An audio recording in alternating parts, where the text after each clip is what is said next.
too. My name is George, and I'm back again. I'm here to talk about space debris, rocks that collide. Okay, we're going to go down here to the first picture. This right here, this rock collided with something. Okay, there's a chunk missing out of it. It's smooth, and it's black, somewhat. The fusion crust has wore off of it. Okay, we'll go to the second one. Now, if you'll notice here, yeah, the rock it's round and it's soft, but look at these chunks that are still on it. Okay, this didn't come from Mount St. Helens. Next one. Here we have part of the rock missing again. And you would have more spots missing on the rock than just these certain areas, and they wouldn't be smooth and round.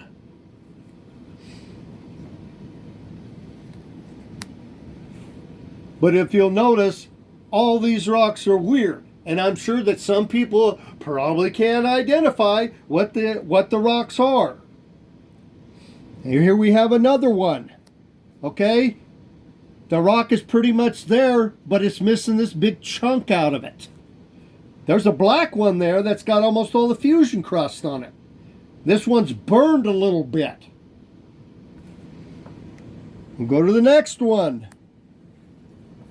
This one's black. It's got fusion crust on it. This is partially black. This has got a little bit of black on it too. They're all different shapes and different sizes. Go to the next one.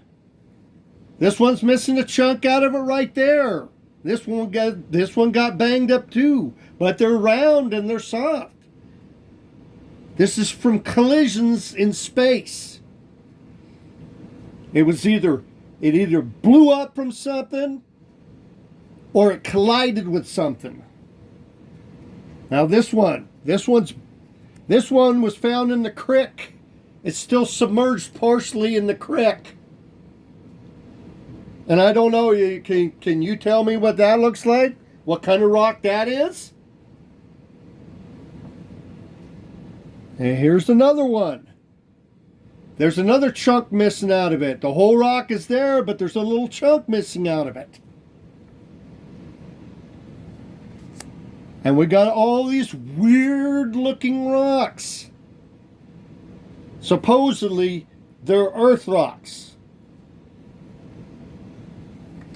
Then we got bits and pieces and fragments. Every one of these rocks is shaped differently. When you go down to the creek or the river, the majority of the rocks are shaped the same. These are all oddball, weird shaped rocks.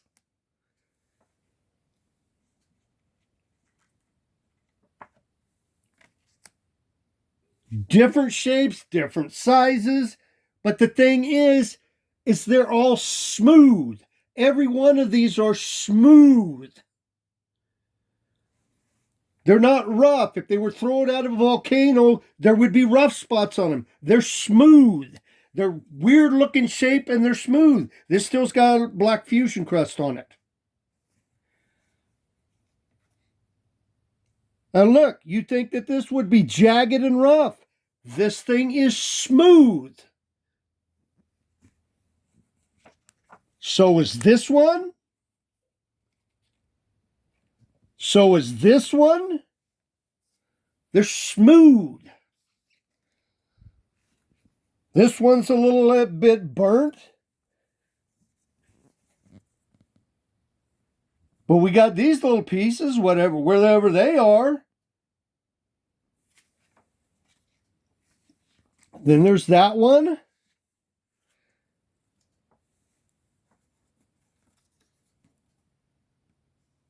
Then there's this one.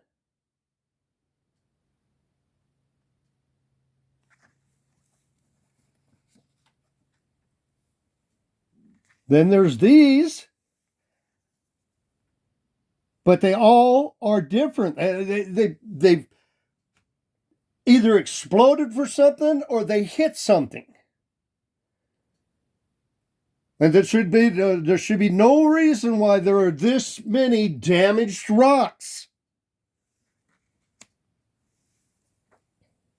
These are weird too.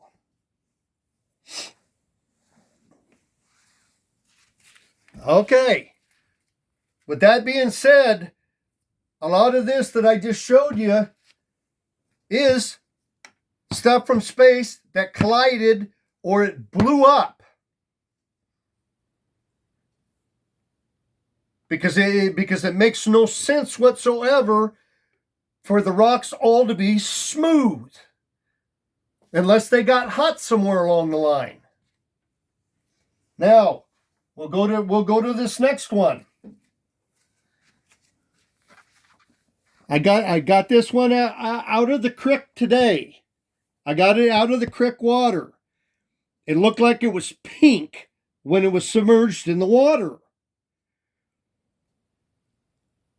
This is the top side, and this is the bottom side.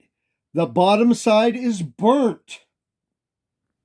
This is old fusion crust on it. Now, why there's not, the whole thing isn't covered in fusion crust? Because it's been in the water a couple hundred years. Or almost a couple hundred. That's why it looks the way it does. Now we'll go to this one.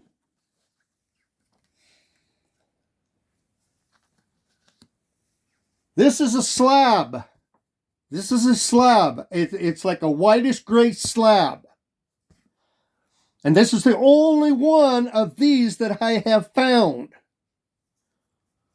But all the rocks should be the same.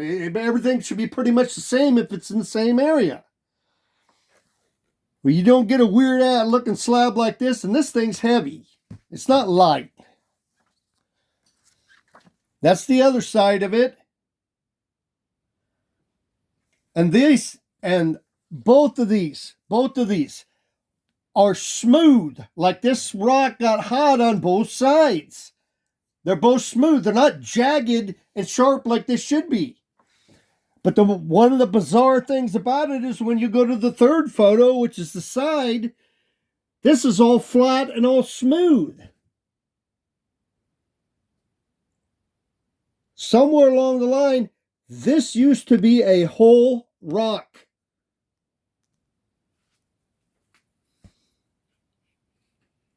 Now, why isn't it burnt like all the other ones? There's a little black on it, not much. But why would it not be burnt? Okay? If this came from a white supernova, a star that exploded. If this came from a white one, the temperature, the melt temperature on the star, the white star, is 10,000 Kelvin. And you can look this stuff up. 10,000 Kelvin is 17,540 degrees. If this is a piece from a supernova at 17,500 degrees, what is used to be for being melted in liquidy, if it goes through the mesosphere and only between 3,000 and 4,000 degrees is what the mesosphere burns, this rock is not going to burn that much. And this is the point that I'm trying to get across to people. But this rock has been heated. And I'm guessing that because this was hardly touched at all, this back part was away from the mesosphere when it came in. And the other area like this was the front. And it came through like that. But both of these sides They are smooth. But they should be jaggedy and rough if it's just a regular earth rock that's broken apart. But all these things are smooth.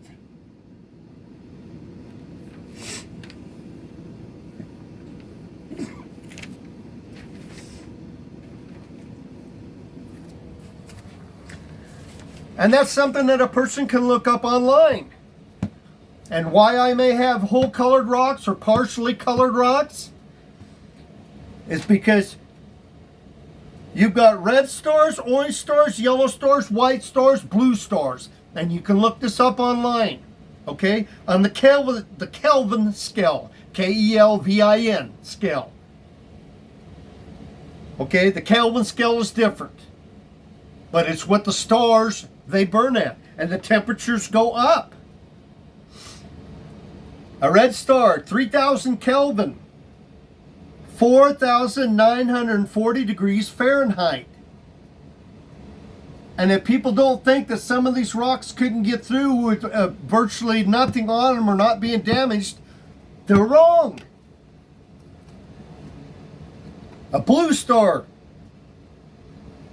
25,000 Kelvin, which is 44,540 degrees Fahrenheit.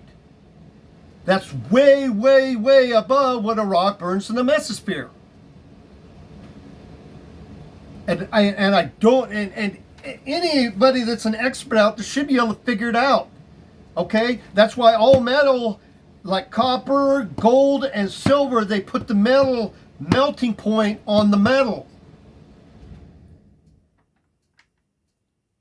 Now, if material from a supernova goes through, you get any kind of debris from a supernova that goes through, it's going to require a higher melting point because it's used to be in at 4,000, 6,000, 10,000, 17,000, 44,000 degrees.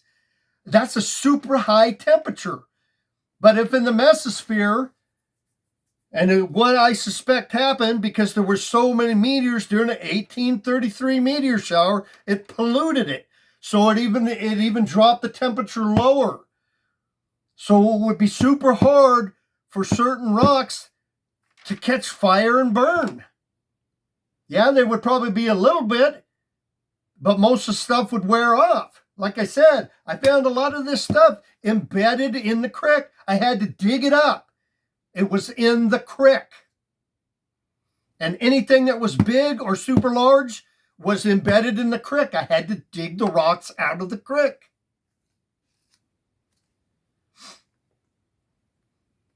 Now I'm hoping that this will clarify some other stuff too.